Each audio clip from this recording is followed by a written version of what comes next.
I heard you once paid a psychic. Refresh my memory. Maybe to meet up with a girl? Oh, that was, yeah.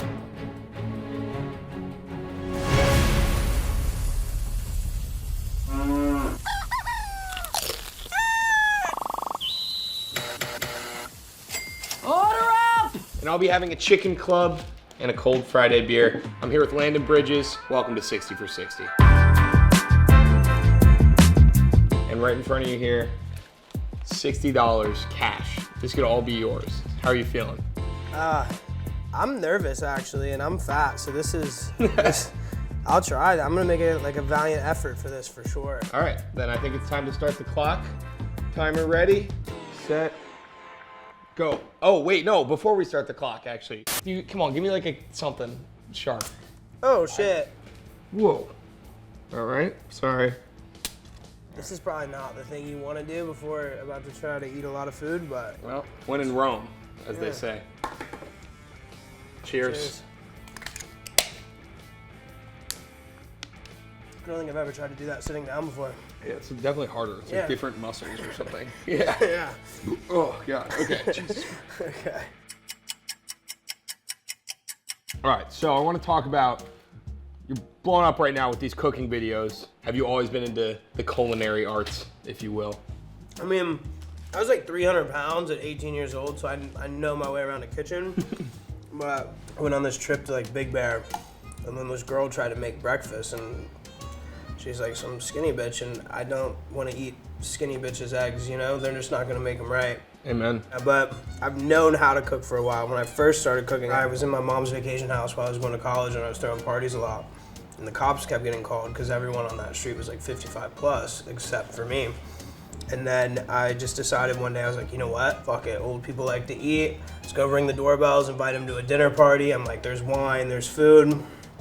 And then after like 2-3 months of doing that, I had like 50, 60, 55 plus people at my house. You just kind of had to win them over, and then... Yeah, I'm starting to see why this is gonna be very challenging as well, because you gotta like talk and try to eat at the same time. See, people don't think about that. It's a big, yeah. And I'm gonna keep coming with the questions, so it's up to you to stop me. All right, so before the cooking though, I want to talk about kind of your start in the world of social media. How did that all come to be? What was your first foray into the world of social media? TikTok came out, and then I made a video of me like making fun of DJ Khaled.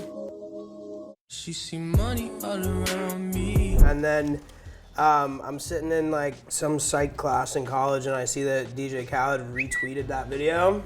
So I got up and walked out, and then just never went back to class again. You got retweeted by DJ Khaled, got up and left class. And you get like a high when you get when you go viral like that, especially if it's like the first time. It's like, I know. They made a rice pilaf too. Your adrenaline's going, you're fucking scared when it stops, but like it's a insane feeling. So I was like, fuck, I want to do this more. So then I like randomly befriended like some people I met in Florida that had like 3-4 million followers at the time. Who are we talking? We're talking like some of the like purple-haired fucks, like the kid content type. Content of kids or directed to kids? No. Got it. Yeah, no, like, you know, fake pranks and stuff. I used to like run up to people, take their phones, smash them on the ground, give them like a fresh iPhone box, and be like, "I got you a new phone. I'm so sorry." And what about those videos made them so big? I guess so popular. I did not speak English in them, so they would go like worldwide. You did speak English at the time. I spoke English, but not in the videos. I would make the videos. I would like shut up and do like stupid expressions, and it would go crazy. In America, I was not popular at all.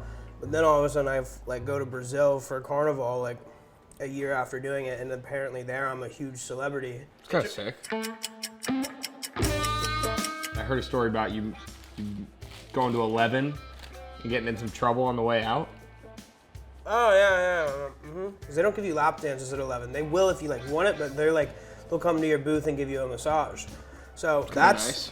Yeah, exactly. You're in there. You gotta do this, so you need to get them shoulder muscles. It's the same muscle. This is completely derailing the story of how I got hit by the car on the way out, but I'm not interested in a lap dance whatsoever. I'm just like, what's your name? What's going on? And she's like, the song is over. Another $100, please. I run out of hundreds. I don't want to move now. I'm feeling so great. I'm getting my shoulders rubbed and shit. And then she's like, you can Zelle me. So I hand her my phone over. She's like, $100. I'm like, perfect. And every time she was sending herself $1,000 on my Zelle. And so I'm like, I gotta go. I go downstairs. I go with the rest of our group, get everyone. Right, and as I'm crossing the street, this Prius just fucking hits me, right? That's like the worst car to get hit by. You're telling me. Telling that story? What time was it when you were walking out? 3 in the afternoon. Oh, yeah. We put in a whole 15-hour workday in at 11 that day. So. We haven't even addressed what's sitting right in front of you right now. Just want to do a little check-in on this food. Yeah, you're talking too much, making me talk too much. We gotta make some progress here. Do you believe in the supernatural? I don't know. You ever gone to a psychic? No, it scares me. I heard you once paid a psychic. Refresh my memory. Maybe to meet up with a girl? Oh, that was, yeah. Yeah, no, I was talking to this girl, right, and she was one of them, like, she was super hot. I kept running into her, it's now my ex-girlfriend, but, I'm sorry. So, no, it's fine. It saved me a lot of trouble there. But no, she was one of them bitches that was, like, really into, like, astrology, things like that. But I found that out early on, so we're at this party, and there's this psychic. So I go into the psychic ahead of time, I'm like, yo, I'm gonna bring in this girl, here's $50, tell her that we're like supposed to be together. 20 minutes later, we walk up in there, we sit down together, and the psychic does a hell of a job. I don't know what it is, you guys seem very connected. And then this girl's eating it up. She's smiling, she's like, really? And I'm like, don't fucking look at me. I'm not trying to give you a ring anytime soon. All right, so you moved Miami to LA. What was that move like? How did you know where to go? I came out solo. I had one person out here. Bryce Hall, right? Yeah, Bryce Hall, yeah. And we were getting flown like everywhere. I went to Arizona in a private jet. We went to Miami in private jets. It was fucking great. It was great. But I got roped into the party scene, and then I started posting me drinking and partying on an account with 2 million followers that was primarily built from like me smashing iPhones. Yeah. I think the main thing is I have a lot of minor safety strikes, which kind of bans your account. Got it. I got it. But what were you doing in the meantime then? Oh, in the meantime, I was having a great time. I was partying, and then fortunately, I was like fun to party with. Yeah. So I got to be in like a bunch of people's vlogs that were doing really well. Can you describe your strategy in terms of, do you have a strategy? I mean, you had an ordering. How are we doing? Hello. Which burger is the most expensive? There's no strategy at the moment. Absolutely none. If you let me like eat, we can probably. I feel like the food part is the easy part, but trying to get through the food while talking at the same time makes it difficult. All right. I can tell you a story if you want while you eat. When I was a little kid, I got in trouble. It was like a bucket from Home Depot in the garage, and me and my buddy just took a dump in it for no reason. And it like completely stunk up the whole garage. And then like 2 weeks later, me and my buddy go to my dad's friend Gary's house, and we're in the pool for like 6 hours. They just decide that we must have peed in his pool, just based on our track record and how long we were in the pool for. But I swear to God, we didn't pee in the pool, but it was like hard to believe in the light of the pooping in the... Yeah. I let you talk to let me eat, and you talk about shitting in a bucket and pissing. Well, Also, these fuckers gave me 6 chicken tenders instead of 5. We need to talk to their managers. We can sue. If we have a heart attack from that, we're gonna blame it on this. All right, now I'm gonna ask you like a crazy story. All right. No, I was gonna ask about music. I know you're a pretty talented musician as well, no? Mm-hmm. A guitar player? Yep. Have you been playing music your whole life? No. So I moved to Nashville, and then I lived there for a bit, and I was good friends with this guy who was like playing music at the time, and he was getting all the bitches. So I was like, Luke Bryan? No, he's not that famous. And I was like, damn, all this guy does is play guitar. I could do that. Unbeknownst to me at the time, he had abs. I was 300 pounds. But I got better at him than guitar.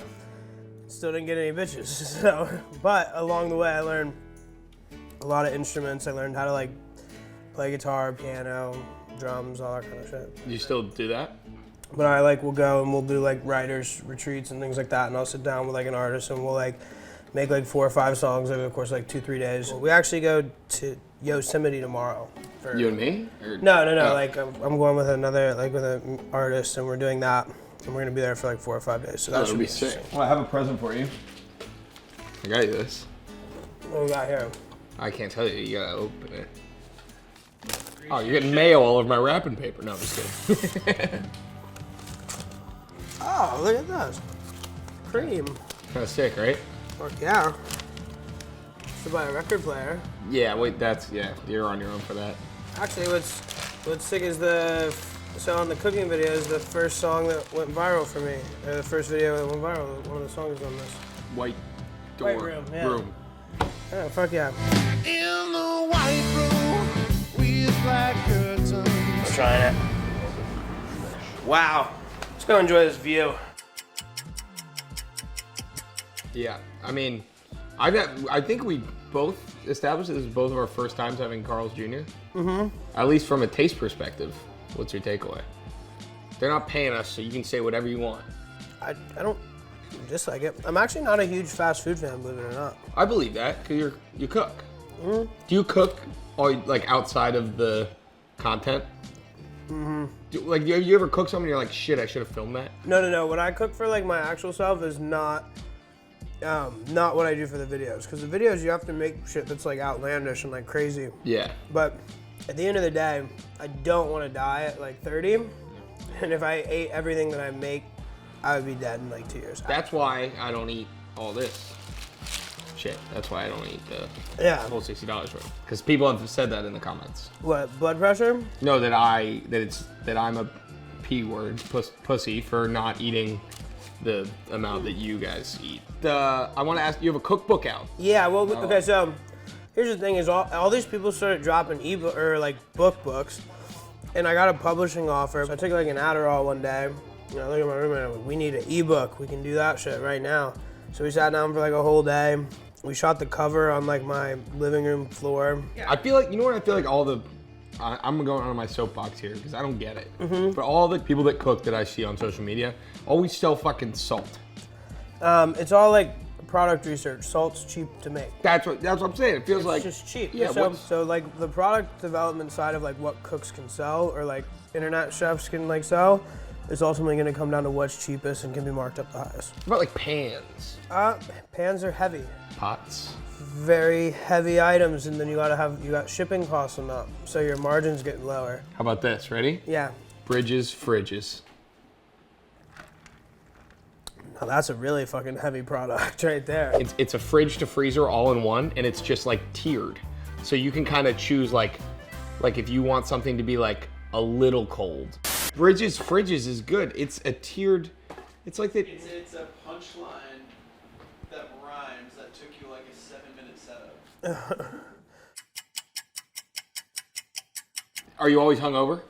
Yeah, and those You don't ones, have to, yeah. No, so I don't want actually- to break the fifth. No. I mean, like, see, the problem is I drink no matter what. I enjoy it, but Yeah. like I would used to just get hammered to be on camera, and then now I drink less on camera, but I'll go out and I'll party. What do you have? Is there a particular hangover that sticks out to you? We were in Miami we'd flown there. We were there for 5 days. This was back when we had like the private jet that was going to fly us from Miami back to here. And I remember on the way to the like plane, I'm just like shaky. Like I can't, like I felt like my whole body was hollow. Like I felt like I could just fall over at any second. Then we get back here and I was down for 4 days. Like I did not leave my bed for 4 days after that. It was like I couldn't even have like external sounds until day 3. Were you sleeping or were you just like laying in pain awake? Laying in pain, and then when you did sleep, you'd get nightmares. It was like I was definitely having like withdrawals probably. These nightmares were pretty weird too. There were some weird nightmares. Do you remember? I'd have like a whole life of like having conversations with people, getting texts, answering calls, breaking shit in my house and stuff. And then I would wake up and none of that would happen. That's the worst, when you're starting to blur the lines between reality. Yeah. That was interesting. All right, so a big part of 60 for 60 is I give you a chance to have me eat some of your food. So I went through all your old tweets, Oh God. and I'm gonna read some to you, and you have to identify whether you tweeted them or not. Okay. Well, I was blacked out for every tweet. All right, could be bad, but let's establish. I will eat this order of fries. Wow, you're helping me out so much. All right, what am I eat? A whole burger? That'd be like game changing. That'd be great. We'll get them all right. Yeah. That'd be like, yeah. All right, ready? Okay, let's go. IPAs taste like taint. That's definitely a me thing. 100%. Yeah. That was you. Banana hammocks and pina coladas, yes please. Nope. All right, you're good. I blacked out 4 times yesterday. That was probably me. Okay. I hate war crimes for real. Definitely not me. Okay. You like war crimes? I'm not a fan of them, but I've just never decided to state my opinion publicly. Got it. Without a struggle, there can be no progress. That's definitely probably a drunk text or a drunk fucking tweet from me. I must have been going through something. That was me, right? That is actually Frederick Douglass. Damn it. Fuck. Okay. In a composite nation like ours, as before the law, there should be no rich, no poor, no high, no low, no white, no black, but common country, common citizenship, equal rights, and a common destiny. That sure as shit was not me. I can tell you that much right now. I don't even know half those words. That was Frederick Douglass as well. Okay, all right. Okay. Jet fuel doesn't melt steel beams. Jet fuel doesn't melt steel beams. I don't feel like that was me either. That was me? Yeah. What the fuck? When was that? 2001? September. It was in between the first and the second tower, it looks like. Dude, Twitter wasn't even out yet. Ashton Kutcher was still on that 70s show. Was that coming out then? Maybe. I don't know. All You right. started Twitter, right? I think you won it. Ashton Kutcher? I'll give this to you, by the way. I think you got one wrong, but we'll cut it in the edit. Great. Yeah. Okay. 2 burgers left. That's it. 2 of the biggest fucking burgers I've ever seen. I know. Okay. I heard about, I don't know what I would call it, maybe a game or a strategy you've employed when meeting women in Miami, where you would, if you struck out, you'd go up a decade. I actually did that outside of Miami. Miami is not really the best place to like pick up girls if you're gonna like not be rich. I wouldn't know. No, so what we would do is we'd go to the beach and we would like flirt with like girls and stuff like that, and then if we got turned down, me and my friend would look at each other like, obviously the fucking 20-year-olds aren't having us, let's go to the 30-year-olds, you know? Good starting point. Yeah, you know? Yeah. Good starting point, yeah. I know you're doing the kids content, so. So we'd go to like 30, and then if we got shut down by the 30-year-olds, we'd go to like the 40s, and then if we got shut down by them, then you're going to the 50s. I never made it that high up, thankfully. But my friend, he made it all the way to the 60s at one time. Wow. Yeah, he had a threesome with two 60-year-olds, I think. But that was in Vegas, not Florida. I'm going to Vegas tomorrow. Is that what I should expect? Mm-hmm. Just look for the people in the chairs. Go flirt with them. They're an easy bag every time. Come on, you got. I'm working on it, dude. This is I'm really trying here. This is very tough. I mean, this is impressive nonetheless. Oh, this is horrible. Oh, I know what I was gonna ask you about. You do stand up too. Landon, you've done cocaine, haven't you? Mom, I'm pretty sure a side effect of that is no appetite. What happened was I was in the audience, right? I was with like some famous person at the time. Biden. Not quite, a little younger Okay. than that. But it was, holy fuck, is that so-and-so? Like, yeah, and then he's like, who's the fat lesbian next to you? And then my friend goes, he's a stand-up comedian. And then they're like, what, do you want to get up there? And then meanwhile, my friend's like, Do it, pussy. so I was hammered, went up there, and then did 5 minutes and killed somehow. That's like the drink. Yeah. Well, I feel like every comedian you talk to is like, you gotta start, when you start, you're gonna bomb. But it sounds like you started red hot. Have you ever had like a bomb? I've never had a bomb where it's just crickets. Yeah. Because I feel like I'm not a joke teller in the sense of like, I'm gonna be like, here's my setup, here's my punchline, here's my resolution. I'm just kind of like, what's up, fuckers? And then like, I'll talk for a minute, and then by the end of it, like. So you're more reacting to their reception. Exactly, than yeah. planning it And I out. mean, of course I have stories that you'll tell, but Yeah. I'm not, like, I don't have like a set joke. I'm not making this. I can't. I can't eat anymore. You don't watch this walk away? I picked the worst thing to save for last, I think. I know, that was like your biggest burger. That was the fuck up for sure. Well, another failed attempt. With 3, 2, 1, 0. Time's up. Landon, I'm disappointed, but I understand. That was a big undertaking. Thank you for coming on 60 for 60. Yeah. It was a pleasure. I'm gonna feel this for a while. I'm probably gonna pass out in the Uber after this. This is a lot of damn food.